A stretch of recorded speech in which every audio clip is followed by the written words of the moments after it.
السلام عليكم، ازيكم يا حبايب قلبي؟ عاملين ايه؟ كل عام وانتم بخير. معاكم ام سيف للاكل البيتي. ما تنسونيش في لايك حلو كده لام سيف، وتعليق، واشتراك في القناه. تمام.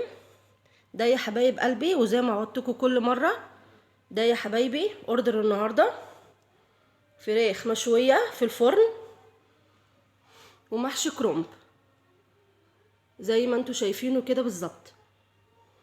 ده اوردر النهارده.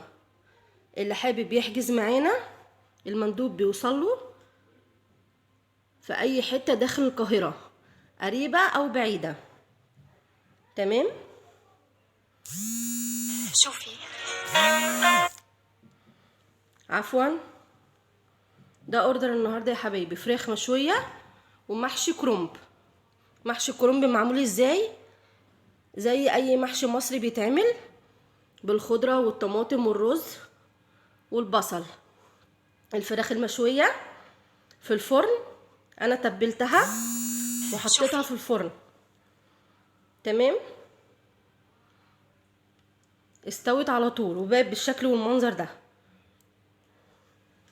ان شاء الله يا حبايبي يعجبكم. ما تنسونيش في لايك وتعليق واشتراك في الصفحة، واتمنى تطلبوا مني الاوردر ويعجبكم.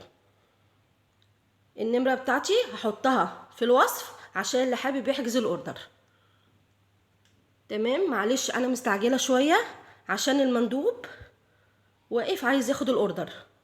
تمام. معلش اعذروني. انا صورته لكم عشان برضو تبقوا عارفينه. اهو يا حبايبي، قولوا له رايكم فيه واتمنى تطلبوه. ما تنسونيش في لايك واشتراك في القناة وتعليق حلو. شكرا.